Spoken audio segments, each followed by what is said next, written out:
Hello everyone, and thank you for joining me. This is Kathy Drew from Gina's Bernina Sewing Center in Knoxville, Tennessee. And today we are going to talk about inserting lace or lace bands into fabric. So we have a couple of situations that you might run into. The easiest, of course, would be where you have two pieces of fabric that you're simply going to insert the lace between. So we'll talk about that method. But another time that you might want to insert a lace band would be on a garment, and I've got a blouse that I wanted to show you, and you can see that I have inserted just lace in two places on this blouse. Well, rather than cut the blouse apart into three sections and then do the math to know how much fabric to remove, we are simply going to learn a technique of where we will lay the lace on top of the blouse fabric front itself, position it where we want it. Then I would probably take a blue water-soluble fabric marker and draw a centering line for me to center my lace over, and then we'll learn the technique of how to insert, attach, cut away, and secure. So that's what I want to share with you today, and I hope you'll stay with me for the video. We're going to go to the machine and we're going to get started. I have once again put on the 5.5 millimeter throat plate cover to support my fabric and my laces. Of course, I'm sewing on my 880 plus in this video, and it comes with a 9 millimeter throat plate cover. So that's quite a large hole for what we're doing, and so I have gone to the 5.5 millimeter to support my fabric and laces and help prevent them from being pushed down into the opening for the needle by the needle itself. I have still got my 60 weight cotton thread on the bobbin, which is a very lightweight thread, a size 70-10 Microtex needle, and I'm putting on the 5.5 millimeter number 10 foot. Now this is the foot that doesn't have a letter on it. It is for the 5.5 millimeter machines, but this is a reminder that these machines also work with our 9 millimeter sewing machines as well. I will go into those 9 millimeter sewing machines. Your machine is going to ask you to verify that whether or not you have a foot on that will allow that 9 millimeter swing. This one does not. So I want to make sure that I go into my security program and let it know that I am putting on presser foot number 10. And I'm doing that right now. And I think I've shown you all how to do that in a previous video. So I've told it what we're going to be doing, that I've got that foot on. It also knows that I have put on a 5.5 millimeter throat plate cover. What that is going to do is it's going to prevent me from inadvertently selecting a stitch width that this foot cannot accommodate. Now I have two pieces of linen here that we are going to insert our lace band into that we made in a previous video, and this is not going to be difficult to do at all. We're going to start off using a simple straight stitch. Now when I'm doing this type of sewing on the finer laces, the 2.5 stitch length may be a little long, and if you're ever working on a lightweight fabric and you are using the default setting for your straight stitch, if you find that that stitch, it seems to be puckering your fabric a little, shorten the stitch length, and that might take care of your problem, because when there's too much distance between the needle penetrations, that thread that is drugged between those two spots where the needle went down could be so long that it wants to act like a gathering stitch for that lightweight fabric. So you might want to just shorten that stitch length. So in this case, I am going to put my stitch length on about 2. The default setting was 2.5. I'm going to put it on 2. We still have our fabric or our selvage attached to the entredot on each side. And what we're going to do for our beginning run, and I like to do one side to completion at a time, we are simply going to attach right sides together keeping our edges even.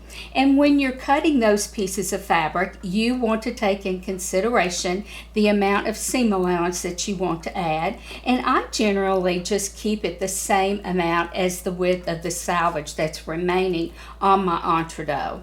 I am going to position the guide of the foot, the big metal guide, against the edge of the embroidered entredot. Now I'm going to lower my presser foot with my button because I have it set to hover for me so I can fine tune that positioning. All right, I've got the guide of the foot lined up right along this embroidered edge of the entredot. Now, because we're using a straight stitch and it is in the center needle position, then that stitch is going to fall right behind our guide. And if our guide is placed on the edge of the embroidered section of the entredot, then guess what? It's going to be in the perfect spot. Alrighty, hold your threads when you start to sew. We always want to remember to do that when we're doing this type of sewing. I don't want that little bird's nest. That can happen sometimes. And I'm just going to sew down the one side, keeping the edges even.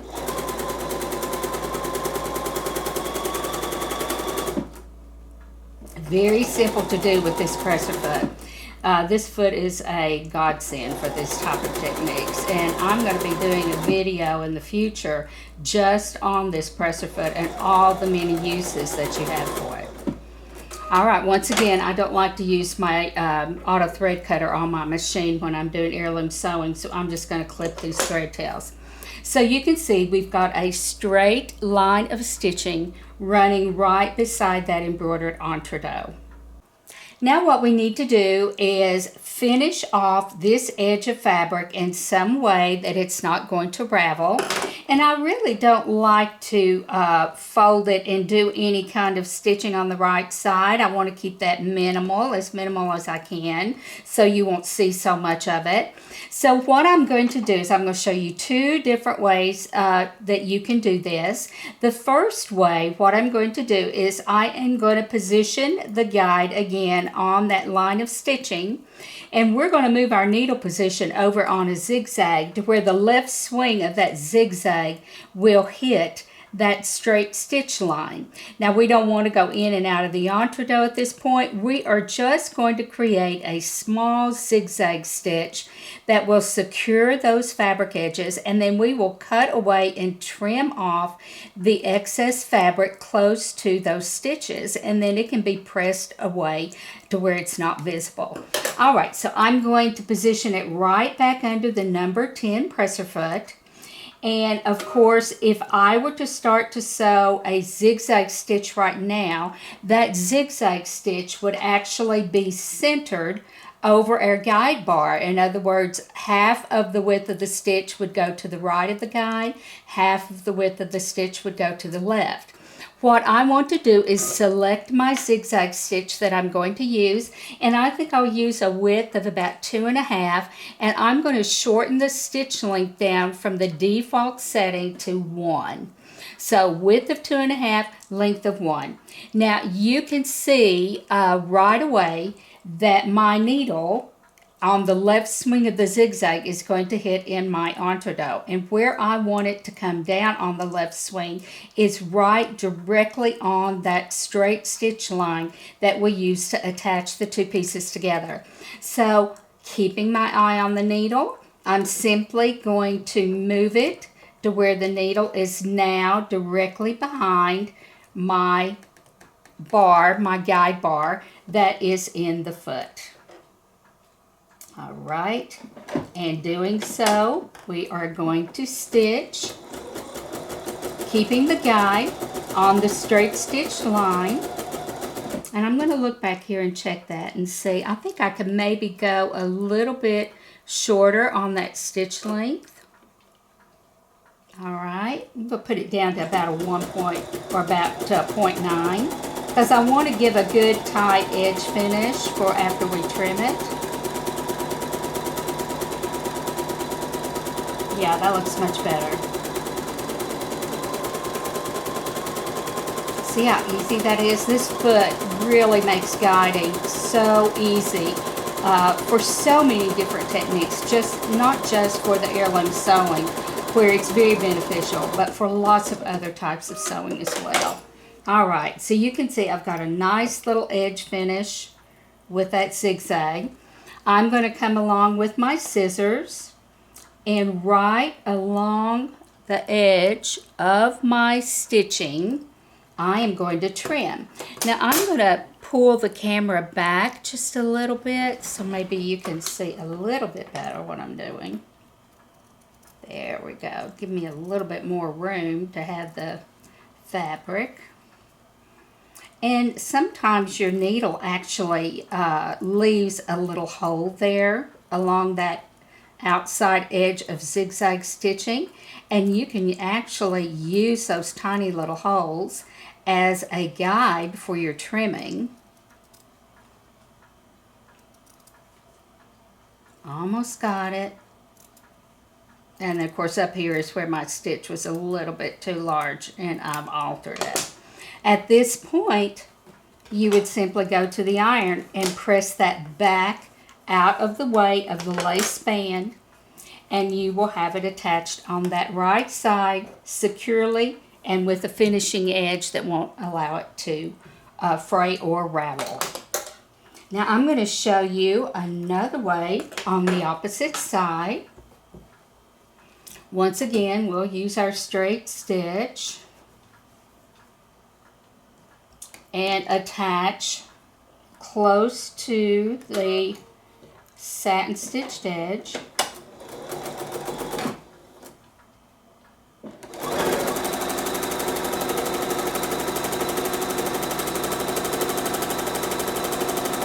Just kind of have to try to make yourself keep that edge of entredot up against the guide of the foot so that stitch will ride along the side. Sometimes I get a little carried away and go too fast and veer off a little bit.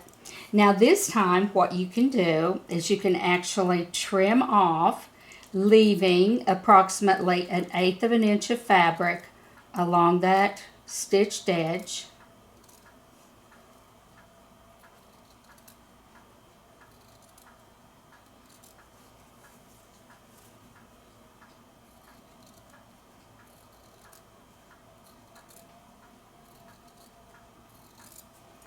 And go back to the machine again.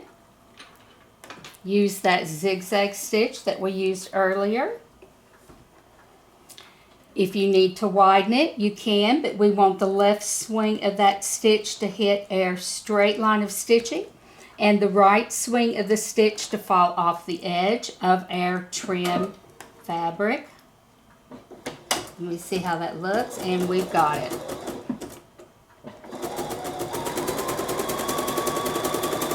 So you have two ways that you can finish off those edge finishes, and you may find one way will be better for one particular project and another will work best for a different project.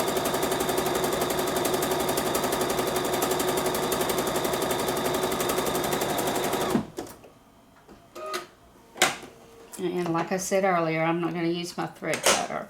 And so then you have that way. Awesome. And that's pretty. Generally, I try to use this technique. It just ends up being a little bit finer. And then there again, you press that seam allowance back out of the way of the lace band so it's not visible on the right side. And that is how I attach between two pieces of fabric. Now on our next piece, I have drawn a line where I want my lace band to be centered, and I've sort of cut out an imaginary neck hole as if this were the front of a blouse. And like I mentioned at the beginning, I'm not a math expert, so I know for a fact that if I tried to do the math, I would mess something up. I'll subtract this amount of fabric, add a seam allowance here and a seam allowance there. I would definitely mess something up. So I generally insert into patterns in this way. And what we're going to do basically is we are going to center our lace band over the marked blue line.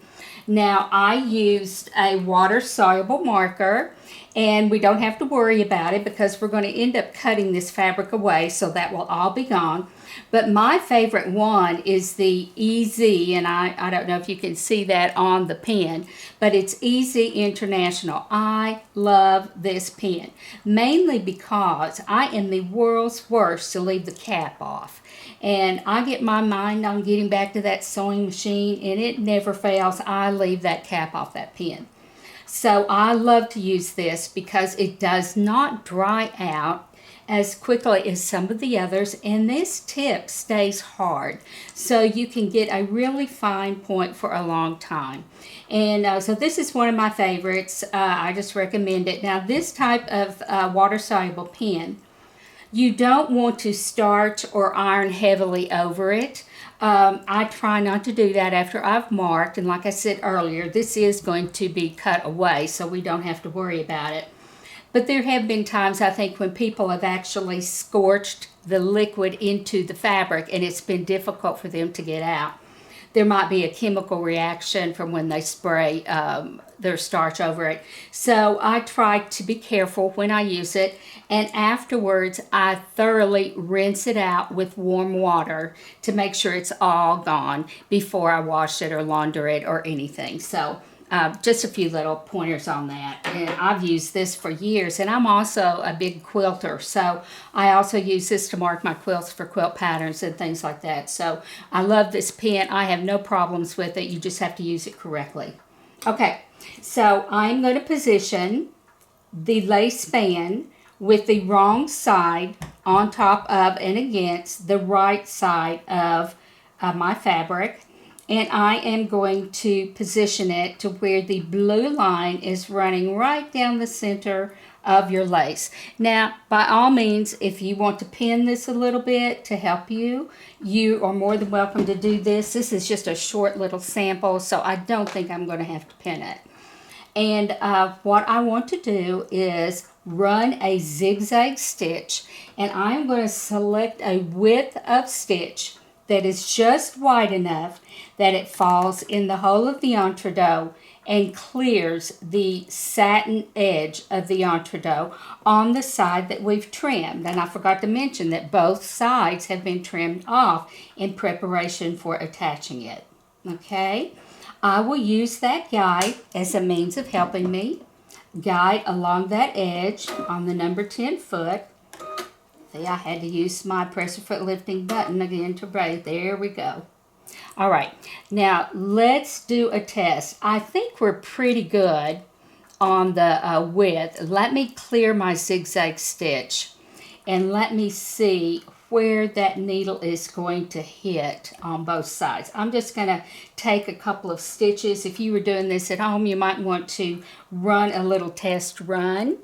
And let me zoom in a little. I almost forgot to do that. So I'm going to start out on about a 2.5 stitch width. Oh, that's perfect. A 2.5 stitch width.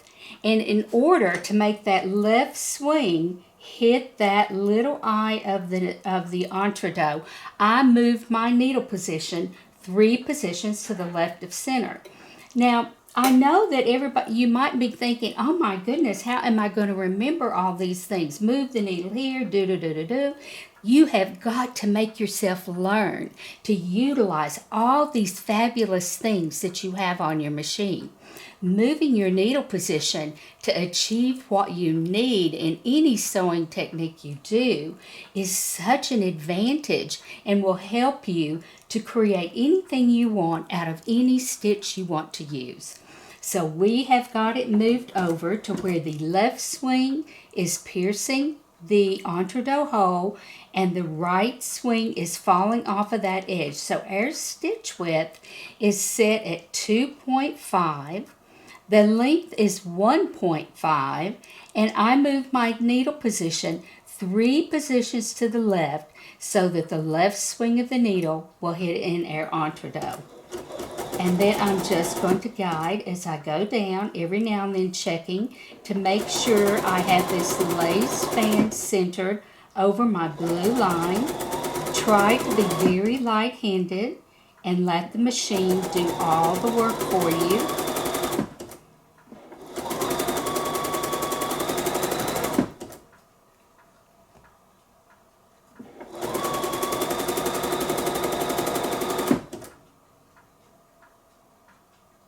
Just taking a little moment to line things back up.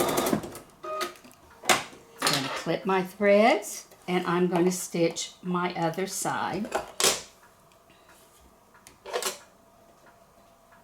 Hold my threads when I start. Make sure I know where those two threads are. And we're going to repeat the process on the opposite side. Now this technique is going to look pretty heavy in this hot pink thread when we get it finished.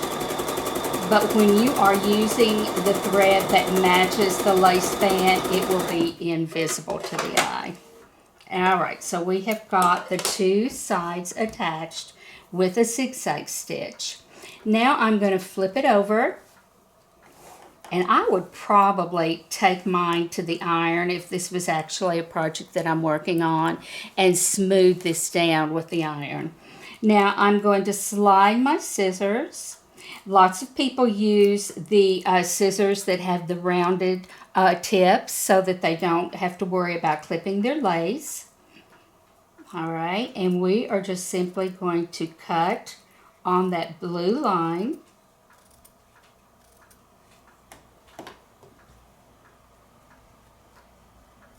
That's running right down the center of our fabric. Perfect. All right, now I'm going to finger press this back away from the lace. Some people like to take it to the iron. I generally just finger press it over. If you do take it to the iron, make sure that when you iron it, you don't let any of it creep over in the pressing to where it's behind the holes of the entredoe. We want it completely away from our entredoe. I'm going to position my guide and my foot in exactly the same spot. Let me hunt that needle thread. See how I've got that big loop right there in front because the thread tail has moved. So we want to get that back. We don't want to start out with a problem. See, our machines still need us.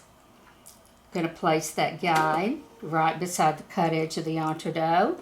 Using the exact same stitch, we're going to stitch over our previous stitching. Now, like I said, this is going to look very heavy with this pink thread on, but if you were stitching it in your white thread, it would be virtually invisible to the eye.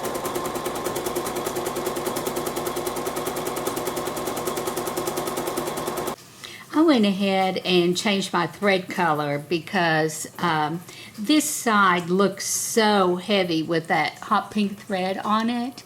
And I wanted you to see that when you use the 60 weight white thread for doing this technique, really and truly, it's not heavy at all. This gives such a false appearance.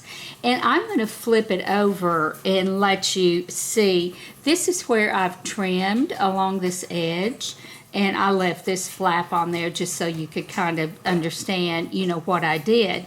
This one hasn't been trimmed yet, so I'm going to try to trim this and so that you all can see what I do. I kind of hold my scissors funny.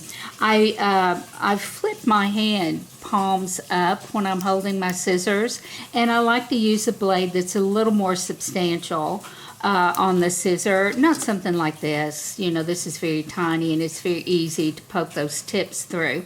A lot of people like to use the Ginger applique scissors that have the duckbill on it, and those are perfectly fine as well.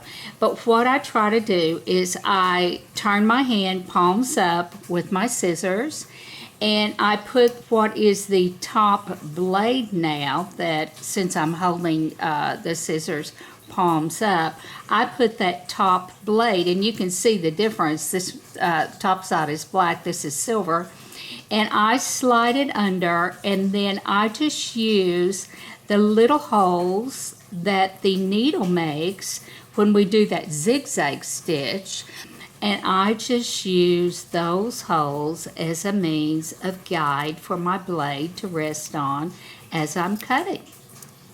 And once we get that removed, it makes a really nice attachment for your lace bands. So I hope this helped you today. Be sure and leave me any questions that you might have. I want you to also be aware that I'm putting links for different products that we carry in the store in the comments section or in the description of the video. You should be able to find them there as well. So I hope this will help you just a little with doing your heirloom sewing. It is so much fun. And here at Gina's, we have an enormous selection of laces. So be sure and check out our website at www.genasbernina.com. And as always, I'll see you soon. We're going to be doing a hem stitch video. So I can't wait to get started with that. Take care, everybody.